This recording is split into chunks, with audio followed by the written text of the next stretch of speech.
Buongiorno! That's Fucking idiots. I don't even know if anybody's going to get that. No, but that's fine. Okay. They don't have to. It's for us. That's true. Okay. Us and anybody that was in Italy. So, hi, everyone. Welcome to Talk About It Tuesday with Joe. This is my good friend, Missy. She is going to be joining us today, and we're going to be talking about bipolar, which is something she knows a hell of a lot more about than I do. All right, Missy, so do you want to introduce yourself at all? Or? Hi, my name is Missi Pitcher. I'm a local business owner. I'm a hairdresser. I also own Boss Hair Society, and my salon's Max Charles Salon. So thank you so much for having me, Joe. Thanks for being on here and agreeing. I know Yes. it can be nerve-wracking to be on camera and kind of weird, but I don't have a ton of viewers yet, so you're fine. And I trust your editing skills, maybe, possibly. Did you watch any Can of them? you, like, slim any of it down? I'm not there yet. Filters? But No? I can filter. That's about all I know how to do. Okay, that and perfect. cut and paste. All right, cool. But you look amazing, so shut up. Thanks, Boo. Maybe I'll like interject your before and afters in here Oh, so there you people go. can You see. can. Yeah. I'm into that. Yeah. Ask away. Anything. I'm an All open right. book. So Missy has bipolar, and what type do you have? I am a type 1 bipolar rapid cycle, which means I'm more manic. I have both manias and depressions, but I start really high and my manias are really high. My depressions are really low. And rapid cycle means that I can pop in and out of depression and mania a lot faster than the average bear. So when you say a lot faster, do you mean like within the same day, multiple highs and lows, or do you mean like within the same week? within the same You know week? what I Cool. mean? Like I can be 1 week be really high, and then I can drop really fast. And it also I go into hypomania a lot, which is kind of a big mixture pot of both. So That sounds awesome. yeah, it's super exciting. In my manias, I actually have schizophrenic moments, and so it gets pretty intense. My manias are really rough. And then I fall real heavily deep into depression. So, but I've been stable. I was diagnosed when I was 14. And so all of my high school career was just trying to find medication for me. So that was terrible. And, but I've been stable on medication since 2003. Awesome. Yeah. And so, yeah, I'm really fortunate because my mom is the one, I had my mom growing up. I think it's really important to be able to have somebody with you. My father is bipolar, and so I showed signs of bipolar at a young age. And I actually have memories of being in a psychosis when I was probably around 10. And so it was the signs were there. So what happened when you were 10 in that psychosis? In your Coco moment? In my Coco moment. And so when I was 10, the reason why I knew that, looking back after I went through all my being diagnosed, and I really kind of launched myself into heavy research about bipolar, because I'm the type of person that I need to know everything about anything I'm dealing with.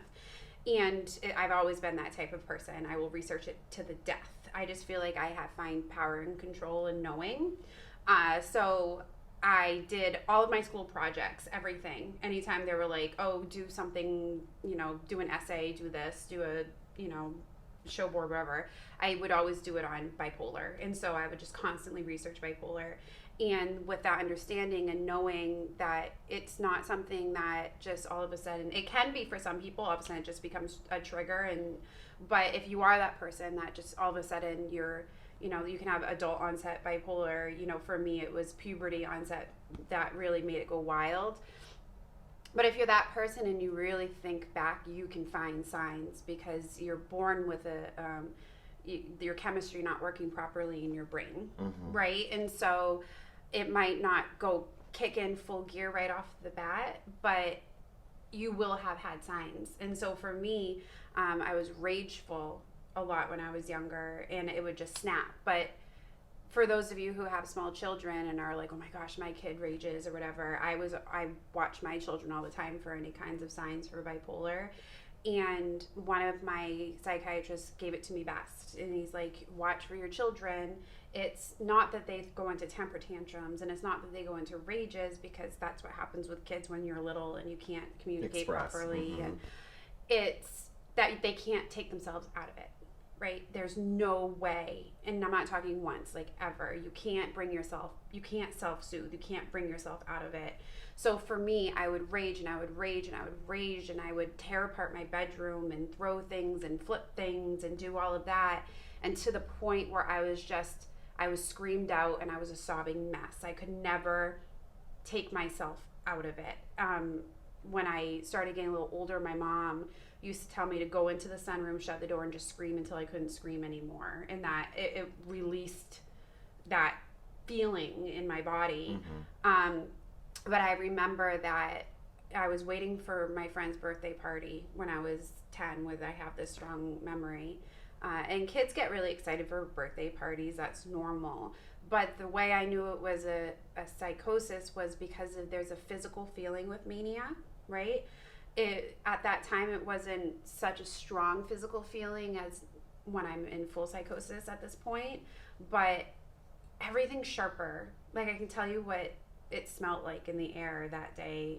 Everything's hyper focused. It's like it's like you take a stronger prescription glasses and you put it on. You can see everything more. You can hear everything more. You can taste everything more. You can smell everything more. Your senses are just like on, crazy. And I remember there's a feeling with your eyes. At least this is all for me, by the way, that my eyes feel wider than normal. And so I just remember like just staring, watching the sunrise, and just feeling just so like wired. And I couldn't sleep and my mind was racing, and I went downstairs. And do you remember like the Mickey Mouse exercise? Right? Jazzercise. Channel, yes. Yeah. And so I went and I put that on, and I like did this full exercise, and then I ate, and it was more than just a child's excitement. It was this whole physical experience too. And I just remembered, when you go into manias and you get into the point where you're not sleeping, it's not that you're not tired. You are tired. It's that your body physically can't. And so I remember I was swimming in my friend's pool because it was her birthday party, and I just remember being so tired, but I was so wired at the same time. And so that's how I kind of look back, and I'm like, no, I definitely, between the rages and between these like random mini like staying up all night and those body feelings, there was definitely signs of me being bipolar from a young age. Yeah. It sounds almost like being high. It's like you took a bunch of cocaine. Yeah. Yeah.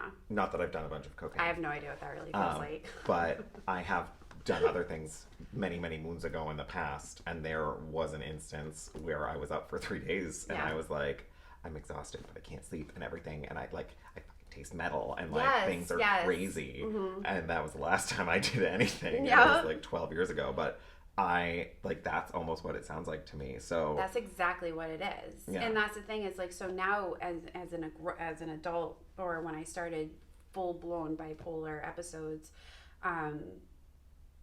it's being the feeling. And I also want to kind of like put it out there that this is my bipolar experience. Yeah. My father is a very different bipolar. He's bipolar 2. And so he doesn't have as many episodes, but they're longer, right? So he'll be like manic for a couple of months, right? He'll be depressed for a couple of months, which can be damaging, and they're both damaging in different ways, right?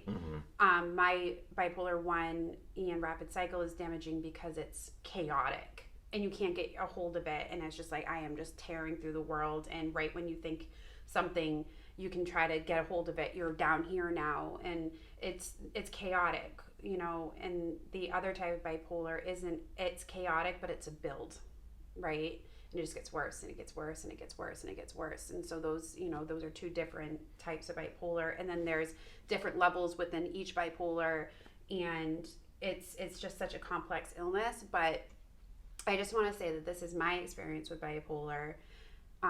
If you're watching this and you're bipolar and it doesn't resonate with you, or you have a different experience, it's not that it's worse, better, different, wrong, wrong diagnosis, anything like that. You know, we also have our different personalities and DNA and makeup and all of that. So I just want to make sure that that is said.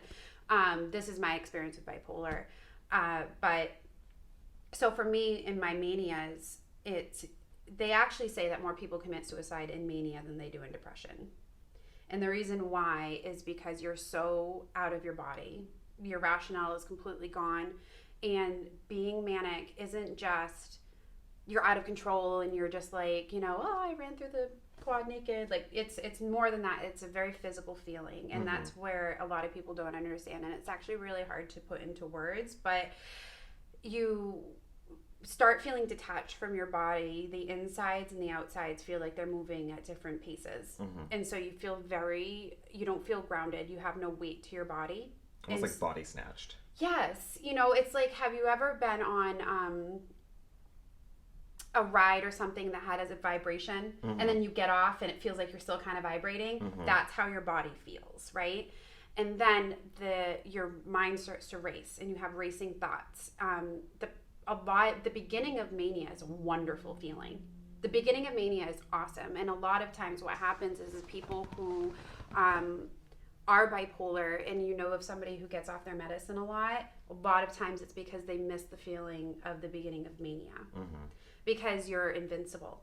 You feel amazing. You come up. You literally are tapping into more parts of your brain than the average person. That's why there's so many geniuses that were said that they were bipolar. You know, Benjamin Franklin, they say, Abraham Lincoln, they say, like some of these huge composers, they say, because when you're in the beginning states of mania, you are just, your mind is open. I have created the most incredible artwork and poetry and writings and stuff when I was in mania that I look at it, I'm like, I don't even know how I made that.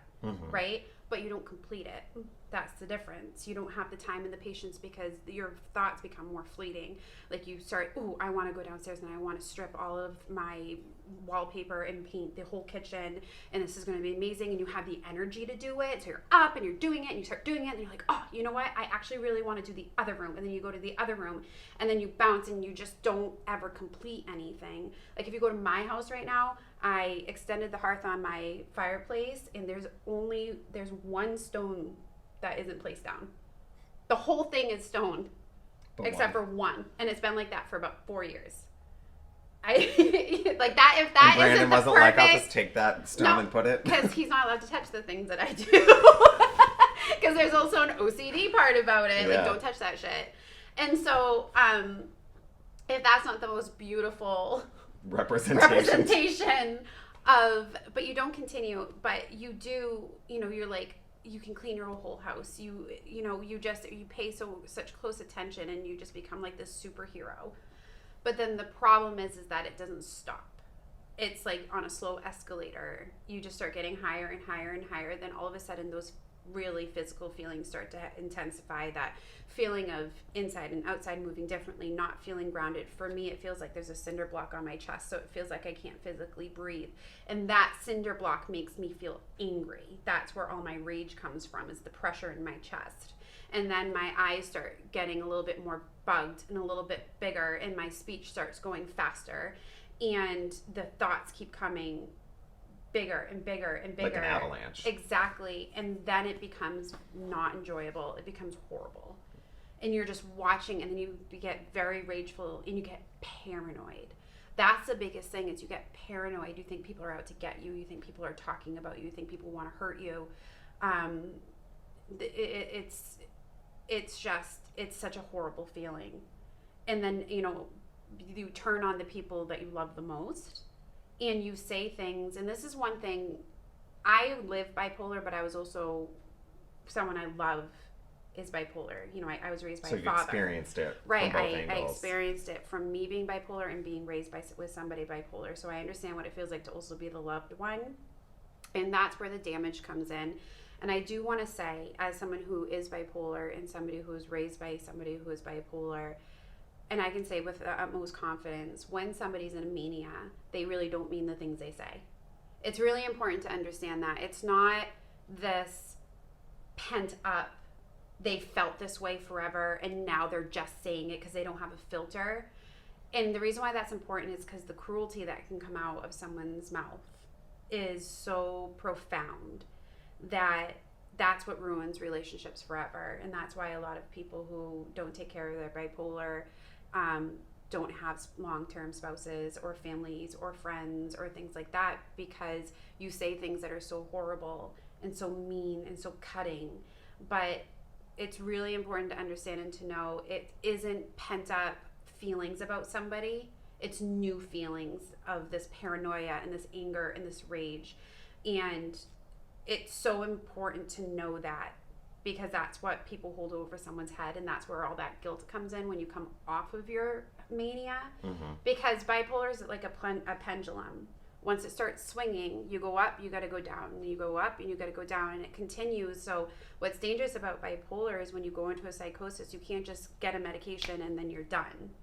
Even if you find the perfect medication, you still have to swing. You still have to swing until it's slow. So you have about a year before you start feeling like normal. Yeah. And then you have to look around at the carnage and having to say, like, listen, I really didn't believe that. I really didn't. That's not how I felt. That people don't believe that because it's not rational, right? In your mind, if you end up getting pissed off and you're drinking or whatever, and you just like, it gets that filter away, you do sometimes like end up saying exactly how you feel. It's not the same. So yeah. And a lot of people don't. I mean, and I feel like it's not just bipolar that happens. Right. So there are a lot of mental illnesses out there, and I have a lot of friends who have them. I kind of collect people. Yeah. I'm like, you're crazy like me. Let's be friends. I think that's why we fell in love in beauty school. That's how we know each other. We went to beauty school together, and she got knocked up and switched to nights, and I went nights, and that's how we found each other. Yes. But I collect people who are different because I've always been different, and I feel like there's a lot of beauty in the difference that we have. Oh, because absolutely. Even though we have those awful moments, there's a lot of wonderful, beautiful things that come in between. And it's reality too. Yeah. I tell my oldest all the time, normal is boring. Normal means that you're not experiencing life the way you should. Yeah. You know, so don't be normal. Yeah. If you're just like a piece of freaking beige cloth, then that's not the life I want to lead. No, same. So, you know, I find that with my friends and observing my friends and observing myself, because I've, you know, run the gamut of weird and wild sometimes. Some of those symptoms happen across multiples, which is why it's so important that you find somebody that you can work with when it comes to a psychiatrist or a psychiatric NP, which is who I see right now. And she's amazing, and I'm so glad I found her. But I'm 33. It took me years to find somebody that I vibe with so well that actually prescribes, because a lot of times it's a lot easier to find a psychologist that you vibe with and a therapist that you vibe with really well, but the person who prescribes you spends 10 minutes with you, decides whatever they decide, and then off you go. Good luck, see you in 6 weeks if you're still alive. And that's the most important thing. A lot of the damage that happened to me was finding a psychiatrist that worked, right? My mom really had her hands cuffed in trying to take care of me because I was a child. And that's something that's really interesting. So I'm 35. So when I went into high school, it was 99 going into 2000, right?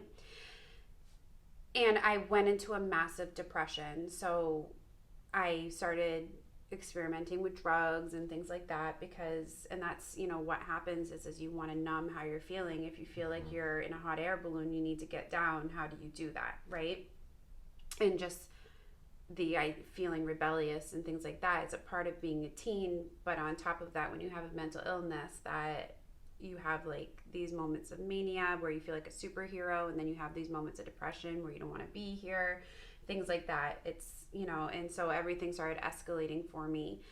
And so my mom was trying to take care of it in-house because she's used to taking care of my father, and she knows how if the illness is treated improperly, the path and how it, you know, it's like the game of life. You can choose, you can go to college or you can go straight to get a job, and college is longer, right? That's kind of what it is. It's like if you start treating it wrong, you have a longer path. And she knew that. But what happened was I don't know the whole story exactly because I don't have full memory of it, because that's another thing is I don't have full memory of everything. Because when you start going into psychosis or heavy depression, you know, you suffer from depression, right? Mm-hmm. You know, you get into this fog and then you don't remember things anymore. So I'm spotty in and out, but when I was freshman, I attempted suicide, and then when I was a sophomore, I attempted suicide as well, and the school took over. Mm-hmm. They kind of took everything out of my mom's hands, and so they made her bring me to certain doctors, and I was depressed, so the psychiatrist put me on antidepressant. And with bipolar 1, you cannot be put on an antidepressant. It will make you fly. So I went into a massive psychosis, huge mania. And then we had a problem there. Mm-hmm. And my mom was trying to fight with them, trying to say, listen, I know this illness and all this stuff. And then you get into some cocky psychiatrists who say, you don't know what the hell you're talking about, blah, blah, blah, you know, and just the whole gamut. So it was a struggle. And just even though I'm a rapid cycle and I'm all this, I still have seasonal depression and things like that. So I would fall into heavy depression in the winter. So I wouldn't be able to physically move my body. You know, I would just lay there. I would hide myself in the closet. I just wouldn't be able to I was comatose. And so my mom couldn't get me to school. You know, I would get in the shower. I'd have a massive panic attack. I wouldn't be able to feel the whole bottom of my face. And I just would, that's it. And so I started getting homeschooled every winter. So if you're watching this and you went to school with me and I just disappeared, that's why. I was getting homeschooled every winter. Yeah. But it was always just hush hush and everything. But my mom did the best she could, but they kind of just took that away from her. And so every single medication you could ever think about, I was on. And it was just horrible. You know, a lot of these psychotic drugs affect you so intensely. I was on Geodone. That's what snapped Britney Spears. Mm-hmm. That's when she went off the rocker. Geodone used to make my eyes roll back in my head. I'd be driving and my eyes was just, I couldn't keep my eyes straight. It was horrible. I was on Depakote. It would make me shake so bad I couldn't drink, you know, out of a cup. I was on Seroquel and it made me start hallucinating all the time. I was on Seroquel too, because I tried to commit suicide when I was in high school multiple times, and then I was hospitalized, which I talk about a little in my last week's episode, but they misdiagnosed me when I was in the mental hospital, and at that point, which was around the same time, mine was 2001 when I was in there, and there must have been something with Seroquel, because I'm not psychotic, I don't have psychotic episodes, but they were like, you're psychotic, you have this, you have that, and they put me on Seroquel, and I saw blood floating around the ceilings. Yep. I could barely walk. Marvin the Martian collapsed. My feet just slid, and I just boom. And then one time I took 12 of them, and I slept for 4 days. So yeah, because I was like, I don't want to deal with anything. So it did not help anything I was going through. And that's the thing is that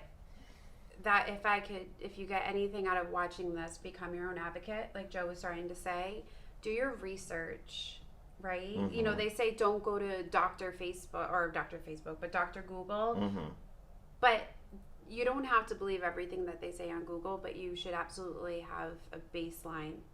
Right? Understanding, yes. Understanding, what are the side effects? What does this mean? What can happen? You know, what does this do with your diagnosis? Things like that. Because you want to say that you can trust all your doctors, but you can't. You can't. And they're not in your mind. They don't know. And as much as they do know, every single person reacts differently. Mm-hmm. So it's making for them informed guesses, basically. Yeah. They're like, well, I can rule out this road and that road, but we got 14 to try from here, and we're just going to slowly try them if they're good. If they're not good, they'll try them in rapid succession or put you on the highest dose possible right off the bat. And that's the thing is, if it feels like a high dose, don't forget you have rights, right? And know that I got to the point where I was like, I am not, okay, you're giving me this. I would tell them, because you should always keep them in the know of what you're going to do. But I would say, I'm starting half of this.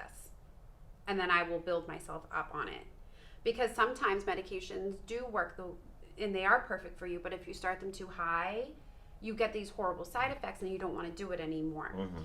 You need to make sure you give yourself a full month on medication, right? Because your body does take adjustment time for it. But you also, should demand to start lower and then build yourself up, because that's how your body starts getting used to it without having such aggressive side effects. And then you can truly see.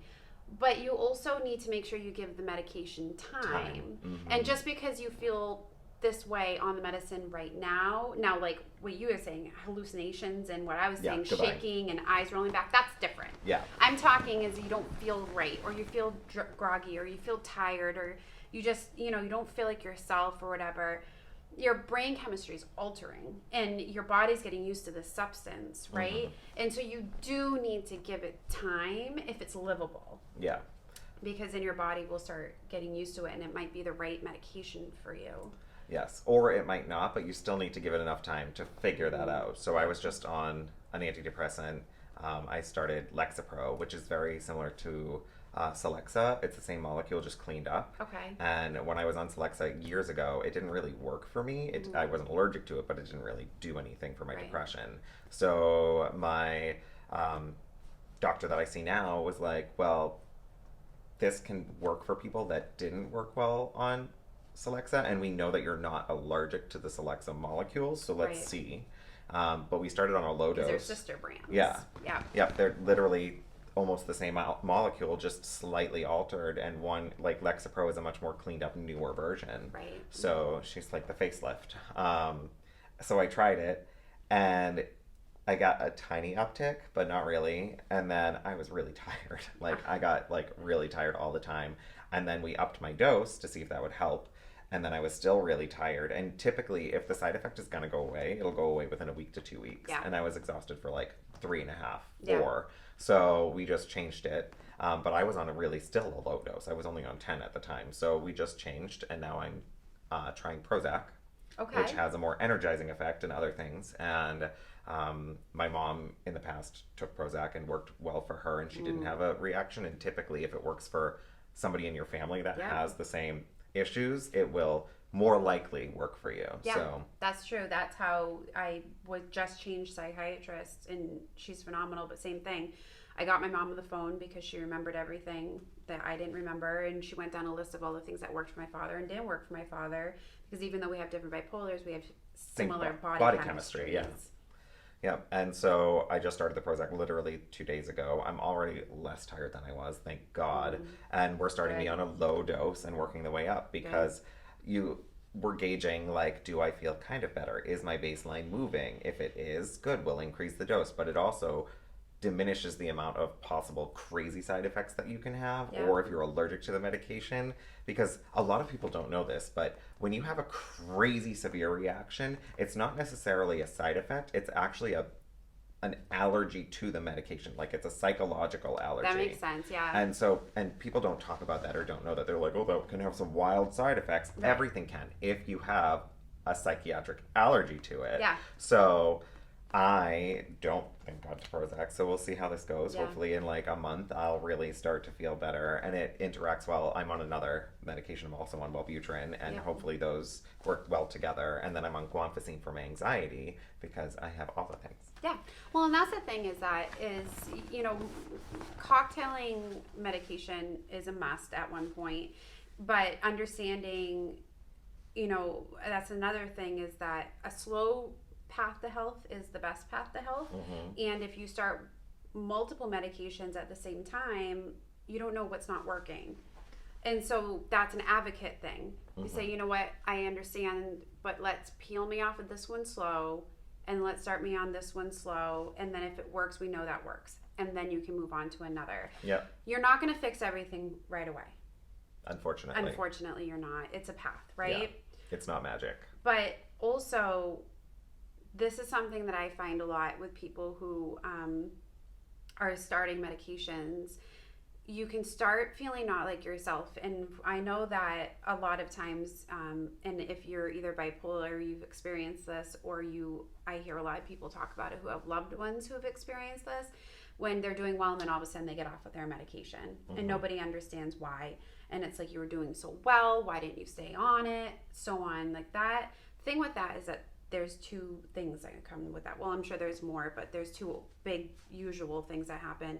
One, you identify as that person that is a little up, a little down, a little, you don't know how to deal with that person, but you kind of also only know how to deal with that person, right? That's who you've always been. Right. And then you start feeling the drama of it's gone. And you can be sitting there and saying, well, I'm not a dramatic person, and blah, blah, blah. It doesn't matter. It's a chaos that you're used to being in, and so life can feel boring. It's like an abusive relationship. Exactly. Because we get addicted to those too. You get addicted to those chemical highs and lows. Exactly. When you're in an abused relationship and you are not the abuser necessarily, but the abusee. So like and I've gone through this personally multiple times, and I have friends who I watch go through it and talk to, and it's the next relationship you get in that's healthy, you feel like something's missing and you're really bored. Immediately. Exactly. You're like, this isn't, I'm not in love with this person, something's not right. Like, I'm just like, meh, whatever. Yeah. And it's because they don't make you feel like absolute shit. Right. And then like once in a while give you that little nugget of love. Yeah. So you're like, oh my God, he does love me.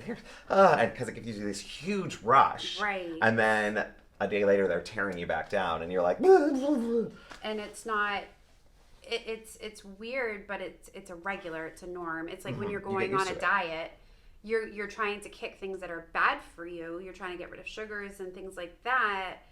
Why do you keep going back to it? Because it's easy and it's normal, right? Well, I don't want to say, but that's, that's not easy, but you crave it. It's what feels like your life should be. It feels like home. And you feel alien when you're not with that. But with that, there's a huge disclaimer with that. That becomes your new norm, being even. That's a perfect word for it. And you find your new joys and you find your new passions and you find out really what that life is. So it takes an adjustment. And the biggest thing with bipolar is that you can actually damage your brain in a way with every time you go into a psychosis, right? And so if you are somebody who pops on and off your medication a lot, really, I know it sounds weird to say don't, but if you understand what happens when you pop on and off, maybe that will make you change your mind. Every time you go into a massive psychosis, your brain chemistry changes. And so that same medication that might work for you, all of that work that you put into finding a medicine that worked for you may never work for you ever again.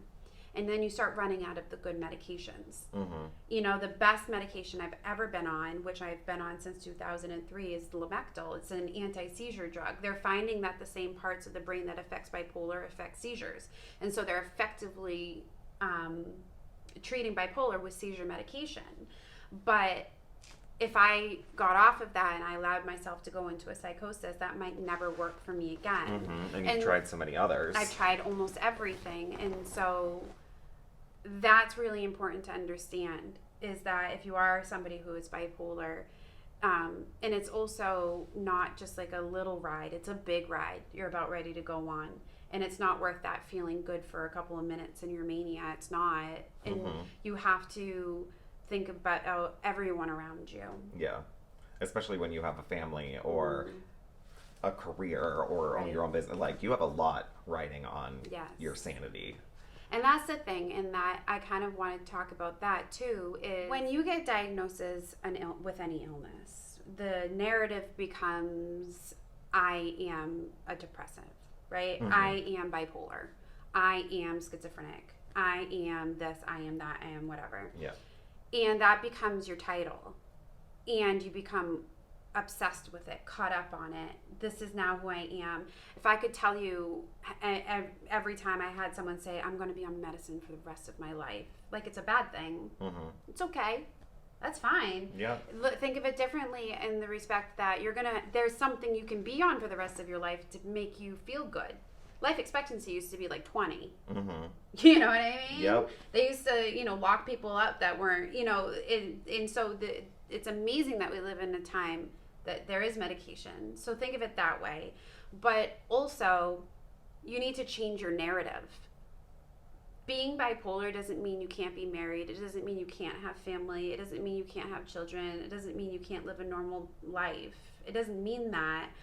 And this is something I'm going to say that can be really controversial, and it might trigger some people, and it might make some people pissed off.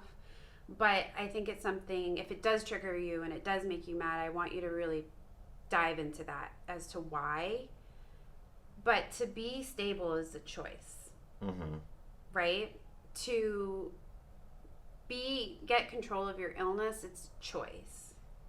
Now, it might be hard, and you definitely will need help along the way, but no one's going to make you better. You're going to make yourself better. If you constantly fall victim to your illness, you're allowing yourself to fall victim to your illness. Now, I say that with a disclaimer, meaning it doesn't mean you're still doing this, you're still having your highs, your lows, you're this. I'm not saying that, I'm not devaluing the roller coaster of mental illness, but it's your responsibility to understand your illness. And try and take control.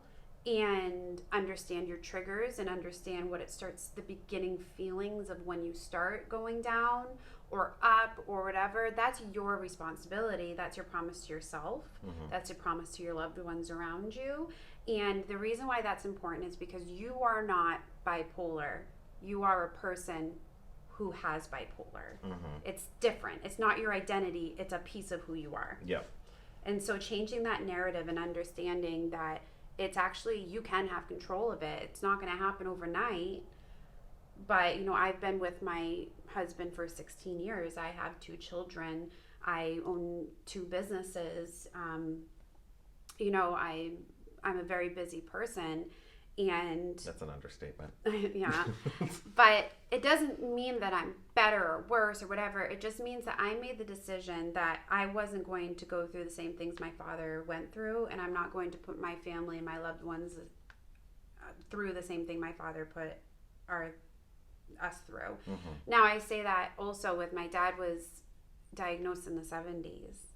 In the 70s and the 80s and all that, you didn't talk about that, especially as a man. No, and there weren't a lot of options. No, and you were unemployable. You were constantly being judged. You were lesser of a man or just a crazy woman.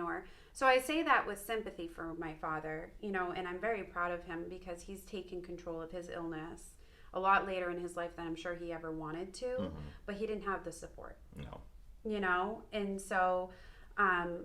but I look at this as a very positive thing for me because I was able to see the things I didn't want to do and I didn't want to be, and I know the feeling of being the person on the other side. And so that was my constant reminder. I didn't want to do this. And so I take my medication every single day. I take medicine and I keep it in my car. I keep it in my purse. I keep it, and my husband has it. I keep my medicine everywhere. So if I do leave the house, I can take it. And that's the responsibility you have to put on yourself, and that's taking charge. Not getting off your medicine because you feel bored or you don't know how to navigate this normal life, right? And so, and I don't want to make that seem, it's really important that I want to make sure that everyone understands that doesn't mean that you're wrong or you're weak or you're anything. And these are real urges and real issues and real battles and demons you have to fight. But I am saying you can live a normal life after a while. You can choose to not be your illness, to be somebody who just happens to have an illness. That's a little bit of a hurdle that you need to get through. Yes. And I find it's like walking a tightrope of understanding when your illness is causing something. You have to recognize your patterns. So especially at the beginning when you're not normal and it's going to be a bit. Yeah. If you find yourself and you're like, ooh, I'm starting, like I can feel it starting. I recognize that these things that I'm saying or this feeling that I'm getting is what starts when I start going into that. If you can't control it because you're not there yet or you don't have the right medication yet or whatever is happening, just remove yourself from the situation. Yes. Like if you know that you're going to lash out and you're going to hurt people if you stay, fucking walk away. And you don't always have that ability No. either. But here's the thing, is having a partner in crime is the most important thing. When I was younger, I had my mom. And when I'm very thankful for my mom, because she's the reason why I was able to get stable so young, right?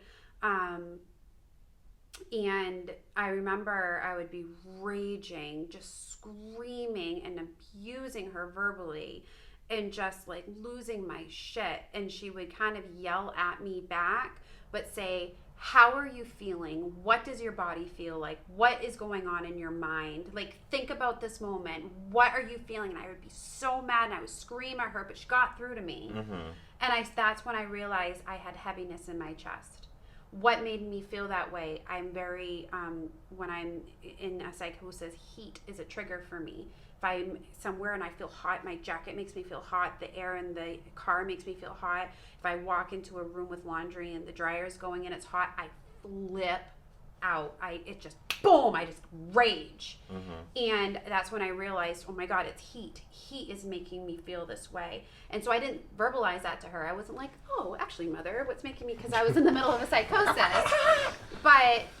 And I think it was years until I even admitted that got through to me. But it did. And it made me start focusing on how I felt in those moments.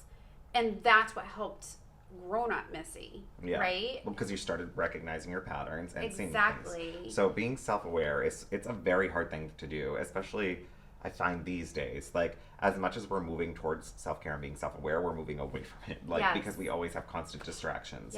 And like, oh, you don't feel good? Well, buy this thing. Or like, do this. Like, our phones are so beneficial and also detrimental at the same exact time. But it's being self-aware and recognizing what you're doing and why. And even if you still make that bad decision, knowing that you're doing it. Like, when I was a teenager, I would know, I was like, this is not going to be good. Like, I'm about to do something that's going to fuck either my life up or this relationship up or this friendship up. Because you're watching it almost out of body. So in my mind, I've described it to doctors this way and to like people when I talk to them. And this funny thing is the same thing happens to me when I drink too much. Like, if I ever get really drunk, I still have this little, it's like I'm in a little Glinda bubble. Like, you know, and she's just floating through in her little pink fucking bubble. Like, that's what happens. You probably look that good, too. Yeah, I'm sure. I've got my crown and I'm like, you're drunk, sir. Like stop it. Drop a house on your wife. But, like, it literally, like, that moment, like, I can observe and I'm like, this is going to be bad. But the rest of me can't stop. Like, no. So I logically, like, it's like being in the middle of a tornado. So I'm sitting there and I'm like, this is not good. But I can't stop it. But what I can do now that I'm older is I can direct the tornado. So I'm like, this tornado is going outside. Like, I need to remove myself from this room for a while because otherwise I'm going to say something I'm going to regret or I'm going to have a panic attack in front of everybody. And then, like, that is a whole nother experience because I don't mind talking about my mental illness at all. I have no qualms about being like, I have anxiety, I have depression, I have this is what my life is like, this is what I'm experiencing. I do my best to fucking function in the standards of society that we have, because when you don't like run your own game, which I'm so happy for you that you get to, when you're trying to live by other people's standards and what they impose, it's really hard because we don't work the same way. Our brains do not function the same way. We can't finish tasks in the same way. Like, you do 700 things at once all the time. And I do too because of the ADHD. So, like, I've just got like all the stupid things. And people don't understand that, like, when you have ADHD and anxiety and depression, they all drive each other. And it's like being on the tilt-a-whirl. Like, you're like against the wall and you're like, well, I'm not flying anywhere, but I'm not getting anything done.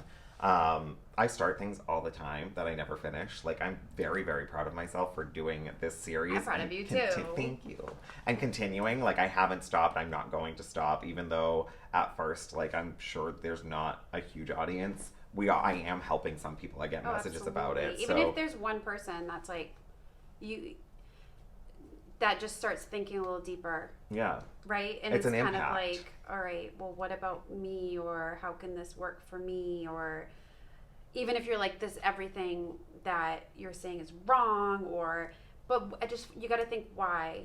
Why are you feeling that way? And I think that's the biggest thing is recognizing your triggers. Why are you feeling that way? It's like you said, it's that there's always two people in your head.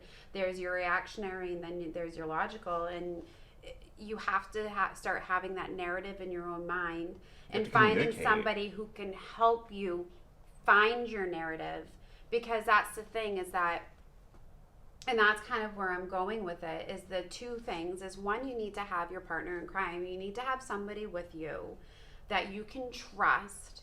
And also, I think it's really important to say that you need to allow them to choose whether they want to be your partner in crime. Mm-hmm. That's really important, because that's where relationships implode. Is if you just decide that this is your friend that you want to just bleed on, but they're not able to be bled on, mm-hmm. then that's it. Yeah. And then you're left with rejection, and then that happens. And even if they are your PIC, like, there's going to be times where they've got their own shit going on and they can't handle your shit too, and you have to accept that, which can mm-hmm. be very hard. But I've learned that over the years as well myself. Like, you can't just burden all your things on somebody else, because mm-hmm. even though you're not a burden, like, we all are a burden to somebody else at some point, and we're like, at the same time, like, it's much better to be that kind of burden than to fucking die. Well, exactly. And that's the thing, is that if you're in a point where this is an emergent situation, then you need to push. Yeah. You need to say, no, listen, I need to be heard. And if that person isn't helping you, then you need to find somebody else that will hear you. Yes. But on the other hand, if you find that your therapy is talking about it, you have to remember exactly like what Joe said. Everyone has their own story, and everybody has their own things going on. And their thing might not appear as big as your thing, but it's big to them. Mm-hmm. And I think that that's really something that's really important, is, you know, not everybody is bipolar where the point that they get into a psychosis and they get hospitalized. And, you know, like me, I have schizophrenic moments where I hear people in the next room, or I see someone with me or something like that. That doesn't make somebody not, their bipolar not as important, because it's not as extreme, mm-hmm. right? It's important to recognize and understand that if you feel a certain way, it's valid, and you have the right to feel a certain way. But you also have to remember that the person you're talking to has the right to feel the way that they feel. Mm-hmm. And so you need a professional. Yes. You need a professional to dump on, and then safe people in the meantime. And I think that that's really important, because if you just have this one person and it's just a friend and you're dumping, that's profound. It's a lot to put on somebody. Mm-hmm. And I think it's really, and then that friend can sometimes feel like it's a lot. It's too much. It's too much, you know, and that's where like guilt comes in when somebody mm-hmm. hurts themselves, or how can those people aren't professionals. No, and they're not necessarily equipped to carry that. And the other thing mm-hmm. is that when they're your friends and they care about you, they can't leave it. Right. And walk away, or like have, like, they feel responsible, and it's not their responsibility. It's nobody else's really responsibility. Like, when you're in a relationship, there's a certain amount of responsibility they take up, but it's still not nearly, it shouldn't be the lion's share. Right. Like, it should be like, okay, I can see that you're going through this. I'm going to tell you what I see. Yeah. Because sometimes, at least for me, like, you need somebody to call you out on your bullshit too. Yes. Like, exactly. And that's the thing. And that's a way you can get around this, right? And this is also a way that you can, because it's important if you're in crisis that you do. It's so important to clean this message up a little bit, because if you need help and you're thinking harmful thoughts, then you shout it from the freaking rooftop, mm-hmm. right? Which is kind of, usually the people who end up really hurting themselves, they don't talk, and that's the problem. They're the ones that seem normal on the outside, because you are having if you could like peel them open, there would be so many rooms of people fighting, because you just have this internal narrative, but you just have this amazing way of just, you know, mm-hmm. being, I'm here, I'm fine, you hold it together, you go home, you break apart, right? But a good way to be able to have a person in your life as your partner in crime is, in a healthy state, you have a sit down with them, and you ask them permission, or, you know, is it okay? Can you be my safe person? Now, it should be kind of implied if they're your spouse, but some people also can't handle it, right? But you allow them to set boundaries. Boundaries are incredibly important because anyone with a mental illness usually doesn't have super good boundaries. It has to be taught, right? And that's where the professional comes in. But you say, you know, and this, I've had this conversation with my husband many a times, and I think that this is why we've been able to work, is I was very open and honest with him from day one. I'm a bipolar person. I'm someone who has bipolar, which means it's one hell of a ride. You know, get your freaking saddle. Like, let's go. Strap it. But I gave him that knowledge for him to be able to choose, right? And then I slowly educated him about my illness, but I gave him outs. I gave him safety. Listen, this is what happens when I start going into a mania, because for me, I'm always manic first, depressed second, right? These are how I act. I'm going to start being really snappy with you, right? I'm going to kind of probably be mean. My patience is going to be a little low. I might be acting a little paranoid, like thinking people at work are talking about me or things like that. I might start little projects, not finish them, but it's small. It's just a little bit where you can just be like, oh, she's having an off week. But the difference is I'm bipolar, right? And the narrative of bipolar is understanding that there is no off switch. So that's the difference. Yeah, until the pendulum swings the other way. Goes. And so if you have your safe person, and it should be somebody who can deal with it and that you give them permission to, and this is on top of a professional that you are with. But you say, is this okay? Do you feel comfortable? All right. This is what you look for, because they're going to see it. People around you see it before you see it, right? And so you say, hey, listen, this is what's going to happen. And you say, I give you permission to let me know, but you have to be kind about it. Tactful, yes. You have. Right? So you can say, Missy, I've been noticing that you're being a little bit off with me and you're snapping with me more than normal. And I told him, I said, and I will blow up at you. And I'll be like, you know, screw you, all this stuff, blah, blah, you don't know anything, but I am listening. And I am kind of, and then I'll go alone and I'll think about it, right? But I told him, I will probably yell at you. But that's just also confirmation that this is happening, right? And then this is the most important part, that I'm giving him triggers for when I'm in the beginning. Now it's my responsibility to have a plan for me, right? That means, okay, I need to suppress my body a little bit. I need to slow myself down. And for me, that means making sure I'm on my anti-anxiety medication, making sure, because I take Xanax, and Xanax isn't always an everyday thing, right? No, I choose to use Xanax when needed.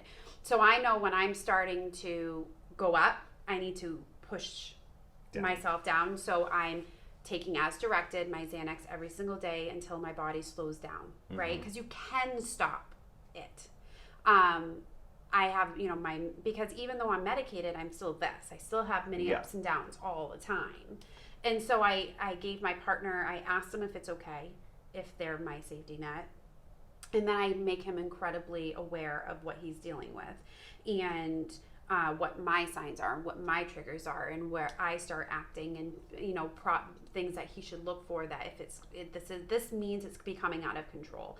And if this happens, so for me, it becomes I'm straight up rageful and I'm causing chaos, and with him and my children and the people around me, then I have my second person. I have my psychiatrist number that he is on the release form. He has to call my mother because my mom knows how to deal with this, because she's my top person. She was my first person. And then I told him, I said, and it's almost like a will, right? Yep. It's a plan. I told him, I said, if ever I go into a massive psychosis, you remove my children from me. You guys, or make sure that I'm removed from you, I guess is the better. Yeah. So I can get better without causing emotional damage to my children. Yeah. And so, even though it's kind of a long thing, that's what I mean about taking responsibility of your illness. I'm not saying that you're going to be able to prevent your illness all the time, but you're giving people around you the right to opt in or out, and you're saying this is the plan. So understanding that there's a plan in place for you and the person creates more structure, allows boundaries, allows them to know when it's too much for them. And even though if you get to that point, you might not remember or understand, when you come back down, there's ways to connect. I know why you did that. I'm sorry. I told you to do that, even though I couldn't understand it at the time. Yeah. So that's to me, something very important, because we can become very in ourselves with our illness. We have to give the people around us the permission and the safety on whether or not what their narrative is, so they can take care of themselves. Yep. Yeah. I don't know, it's so important. Like, talking about it, advocating for yourself, all of these things are really important. Understanding it yourself, if you can, finding somebody who can help you. And then you were talking about Dr. Google earlier, and it popped into my head that, like, yes, Google everything, but, like, there are reputable, there are psychology magazines. Yeah. There are all different kinds of things that you can do research that's well-founded. And then there's the dark web. Don't go in the dark web for your psychological issues. Unless you have, Bitcoins? Yeah, unless you're buying cryptocurrency. Because there's a lot of like, crazy theories or, like, wild things out there. And when you're in a psychosis especially, you're going to fall down that rabbit hole. And then all of those theories are going to make sense to you, and you're going to believe them all. And then suddenly you are wearing tinfoil hats. Right. Like, because it becomes super believable. And there have been times your in my life... Your rationale goes away. Yeah. And some people are really good at making it sound rational. Yeah. So then you're like, this makes so much sense. It's absolutely true.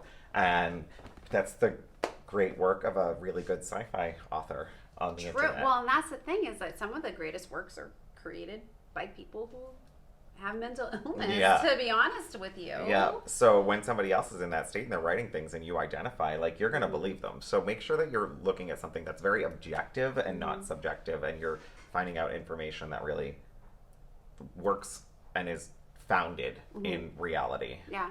Because there's a lot of things online that aren't. Start your baseline. Yeah. You got to have a baseline. And here's the thing, is that you might not always know what your baseline is, and that takes time.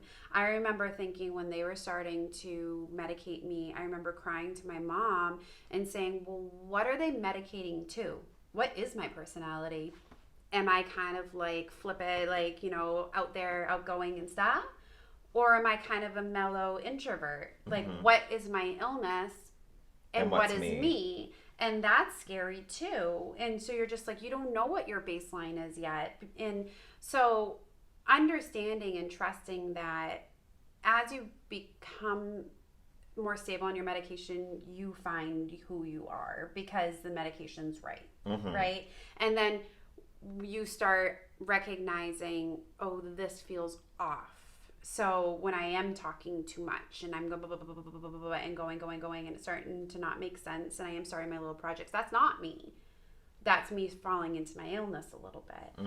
And also, especially with bipolar, there's so many different aspects of it. What's kind of cool is that they did this study with bipolar where they started imaging people's brains in different parts of psychosis and depression and everything. And they found that different parts of their brain lit up. And because I never talked and I never told any of my doctors about the schizophrenic hallucinations that I had in Mania. Because I was terrified that they were going to put me on more medicine than I wanted to be on. And I was afraid that they were going to diagnose me schizophrenic or all of this stuff. So I kept it to myself because I was able to manage it. And it was only when I was in high mania, even though I have really bad sleep where I have hallucinations in sleep, but I actually think that that's more of a REM sleep disorder than it is actually like sleep paralysis. Yeah, I wake up, I see things, I see spiders all over the bed or things like that, and so that's different. But I would see stuff like that in a psychosis, and so I chose not to say those things because I didn't want to go there. But then I found this really great psychologist who told me about this study, and he said that you can have these episodes and tendencies when you're in a mania because of where your brain lights up, and it can push into other illnesses. And so my mania lights up a part of the brain where schizophrenia would live. Exactly. So it doesn't mean I'm schizophrenic. It means my brain taps into the schizophrenic side when I'm in a psychosis. And so the reason why that's important, it doesn't mean you're everything. Yeah. Right? And so, but also I personally don't choose to medicate everything. if that makes sense, because I don't want to be on a laundry list of medication. And this is a personal choice. So again, my dad's on a ton of medication because he has to be, right? Mm-hmm. But he also had a lot more psychosis. So he's harder to medicate than I am. I was hospitalized in 2003, and after that scared the living shit out of me. Being in a mental hospital is awful. At least where I was. It was awful. It's not great. No, and I left kind of more damaged than when I went in. Absolutely. Yep, and that was it for me. I took my illness as serious as I possibly could. That was my wake up. Mm-hmm. But I didn't want to be on this. I didn't want to have to unroll all of my medications, because then I felt like at that point they were medicating to fix side effects of other medications. And so I choose to medicate the big side. I choose to medicate my swings and my anxiety, but I have some OCD issues. I'm not gonna.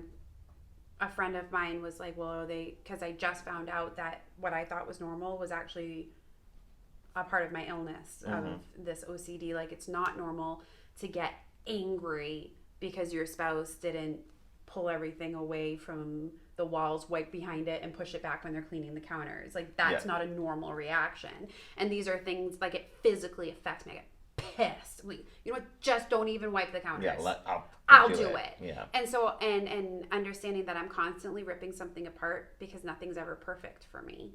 And I didn't realize that that's something that is a bipolar trait, right? So as much as I've educated myself, I'm still learning.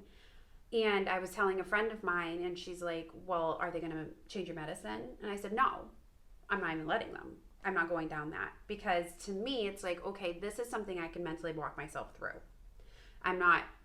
It's not at a point where it's damaging my life.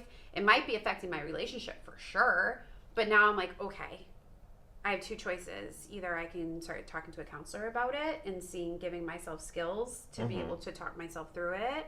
But I've had such wonderful counselors that they gave me skills to walk away with. Mm-hmm. And so I have those skills of, like, I recognize it. I kind of have the Glenda moment. Mm-hmm. And I'm like, Missy, you shouldn't be pissed. That's an overreaction. And so it's not that it stops my reaction, but it makes me shut up for a second. And I go through my inner process, or I say out loud, you know what? That was an overreaction. I'm sorry. That's okay. You can apologize. I'm sorry. That was an overreaction. I'm still going to clean the counters.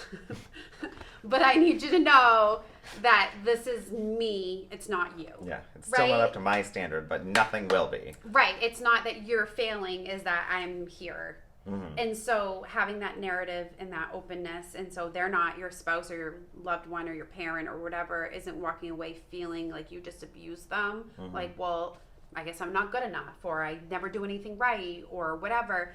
You're saying, this isn't you. This is a me thing, not a you thing. You might be comfortable with crumbs under things, right? I'm not. Which is funny, because if anybody's watching this who knows me, I'm a freaking suave. I'm a mess.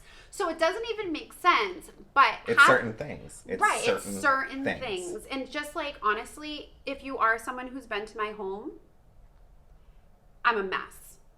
And it's something that is a trigger for me, because people love to be able to feel the right that they have to say that I'm a mess, right? Oh, Missy's house is always a mess. Missy's house is just always messy and kids. Well, and here's the thing. Before you get all judgy about someone, let me tell you why I'm a mess, okay? Because everyone has, like, things that they leave their childhood affected from, right? So this is twofold. So one, my father, his bipolar is very similar to my bipolar in the OCD part. When we would clean, it wasn't, hey, can you vacuum? It was, you need to get a bucket of Lysol and you need to clean from the molding and the ceiling all the way down. You need to remove everything from the walls. You need to clean behind it. Then you need to clean the furniture. Then you need to take down all of the curtains. You need to wash the curtains. Then you need to dry them and iron them and put them back up. And then you need to move your bed and get anything under your bed. And you need to clean your bed frame. That's how I used to have to clean. So as an adult and I look around, I literally have to have a thing like, Missy, you don't have to wash the walls. You can just clean a little bit, right? So when I say, hey, I need to clean my house, I have to remove all the furniture from against the walls, and so then it becomes too big, so I don't. Yeah. Right? That's how I am too. So my place is always crazy. My room has always been a mess. And then when I finally clean it, it takes me 8 hours. Yeah.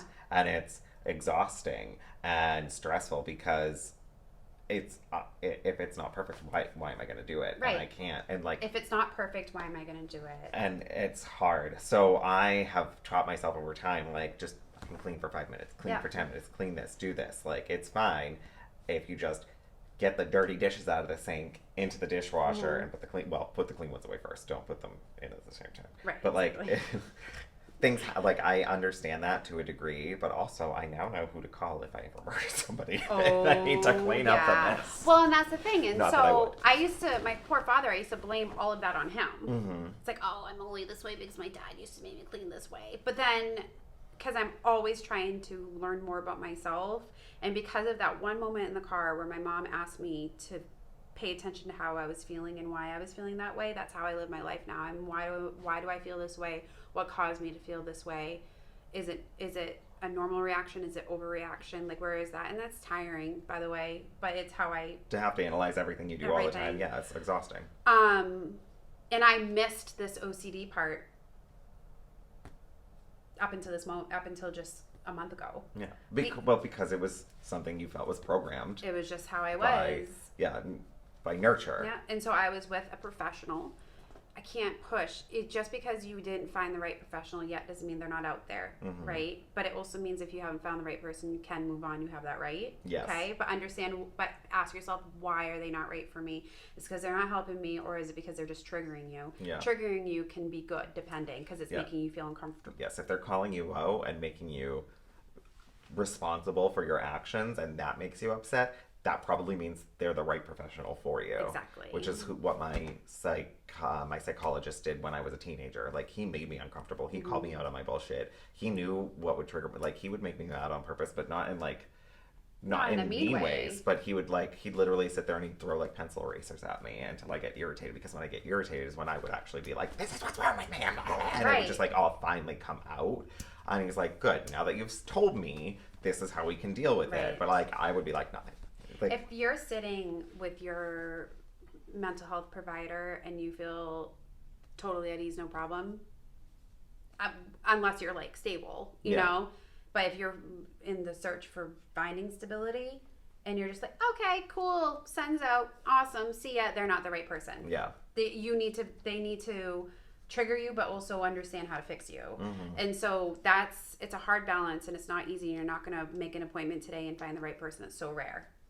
But you also need to understand as you go through this, and you are your self-advocate like we were talking about before, then you know when it's not right. So even have a journal, write it down, just so you can remember, take control of your illness.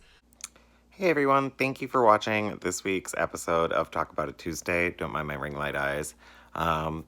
I had to cut it in half because Missy and I talked for so long and there was so much good material that I couldn't take the 2+ hours of recording and break it into 45 minutes to an hour. So I chose to split it in half right in the middle, and then I will edit and next week post the second half. So it's Bipolar Part 1 this week and Bipolar Part 2 next week. Thank you for watching. Thanks for your support. Please share, please like, please subscribe, and have a good night.